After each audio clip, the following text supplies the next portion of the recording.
আমরা এখন যেটা দেখবো cut out hard edge. Edge আমরা সবাই তো বুঝি, মানে ইমেজের যে এই অংশটা, এটাকে বলে এজ, ঠিক আছে। তো এই জিনিসটা, ওই কাটটা আমরা ব্যাকগ্রাউন্ড কাটবো শুধু রাস্তা বাদে, বাকি বাকি পিছনের সিনারিওটা আমরা ফেলে দিব। তো এটার ক্ষেত্রে আমরা পেন টুল ইউজ করব। আপনারা যদি পুরো কার্ডটাকে কাটতে চান সেটাও কাটতে পারেন, বাট আমি জাস্ট রাস্তাটা ছাড়া দেখাবো বাকিটা। পেন টুল দিয়ে কাটলে কি হয়, আমার এজগুলো পারফেক্টলি হার্ড শেপ হয়, মানে অনেক শার্প হয়, ঠিক আছে, অনেক শার্প হবে। সো প্রোডাক্টের ক্ষেত্রে শার্পনেসটা খুবই দরকার। তো আমি পেন টুল দিয়ে এই জিনিসটাকে কেটে দেখাচ্ছি। আচ্ছা, নর্মাল ক্লিক আর এইভাবে ক্লিকের মধ্যে দুইটা পার্থক্য আছে, ব্যাপারটা বুঝতে পারছেন? একটা হচ্ছে নর্মাল ক্লিক করে কাজ করা, আর এভাবে ক্লিক করে কাজ করা। এটার মানে হলো, যদি আপনার এরকম কার্ভ থাকে তাহলে আপনি নর্মাল ক্লিক দিয়ে শুরু করবেন না। এরকম কার্ভ থাকলে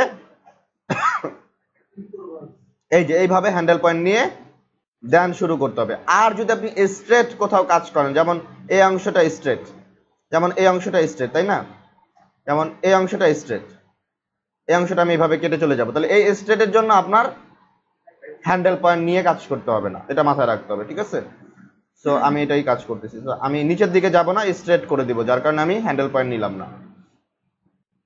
এবার আমি ভিতরের দিকে কাটা শুরু করব।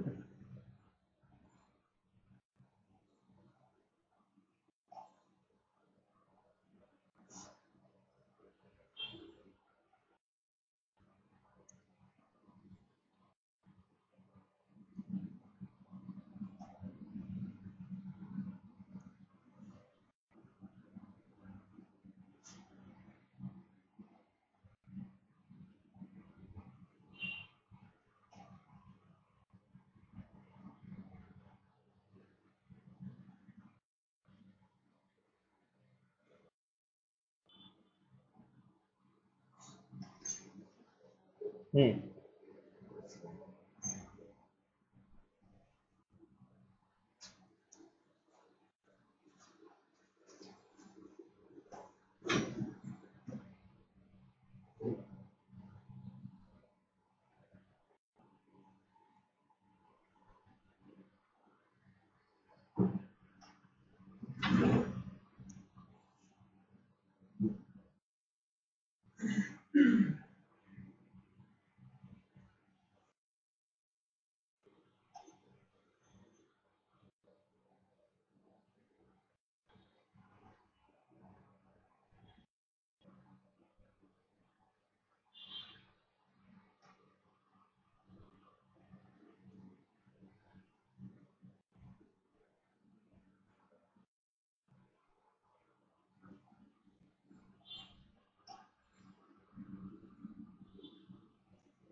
আমি ব্যাকগ্রাউন্ডটা ফেলে দিব, তাই ব্যাকগ্রাউন্ডের দিকে চলে গেলাম।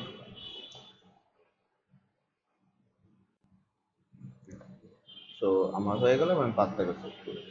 ওকে, তো আমার সিলেকশন চলে আসে। কোথাও কোনো প্রবলেম আছে কিনা একটু ফাইন্ড আউট করে দেখে নিই। এবং পেন টুল দিয়ে খুব দ্রুত করা যায়, আপনি যদি কাজটা জানেন, পেন টুল ইউজটা একবার শিখে যেতে পারেন, খুব দ্রুত আপনি পেন টুল দিয়ে সমাধান করতে পারবেন। মনে করেন এই অনার টুলসে প্লাস মাইনাস করার চাইতে, বসে বসে প্লাস মাইনাস করার চাইতে এটা অনেক ভালো।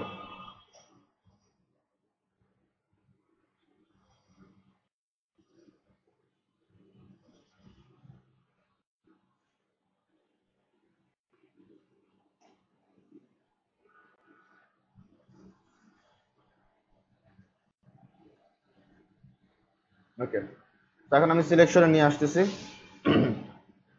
আমি দুইভাবেও করতে পারি, সিলেকশনও নিতে পারি, আবার কার্ডটাকেও কপি করে পেস্ট করে দিতে পারি। তো সেক্ষেত্রে আমি সিলেকশন নিলাম, ইনভার্স করে যদি দেই তাহলে কারে চলে আসবে, সেটাও আমি করতে পারি। আমি সেটাই করলাম, তারপরে কপি করলাম, control C, paste, control V. এখন দেখেন এইজ গুলো খুবই শার্প হবে, ঠিক আছে, ক্লিন এবং শার্প।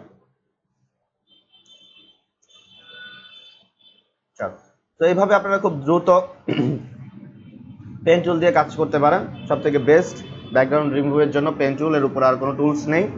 পেন টুল দিয়ে পাত কেটে নিতে পারেন। তবে জুয়েলারি ইমেজের ক্ষেত্রে অনেক সময় লাগবে, যেমন কোনো অর্নামেন্টস যদি আপনাকে দেয়, ভারী অর্নামেন্টস, তো ভিতরে ভিতরে অনেক গ্যাপ থাকবে, সেগুলো আপনার অনেক সময় লেগে যাবে, তো সেগুলোর উপরে চার্জ একটু বেশি হবে। আর এটা দেখেন মাত্র 2 থেকে 3 মিনিট লাগতেছে, এই ধরনের কাজের জন্য খুব বেশি চার্জের দরকার নেই।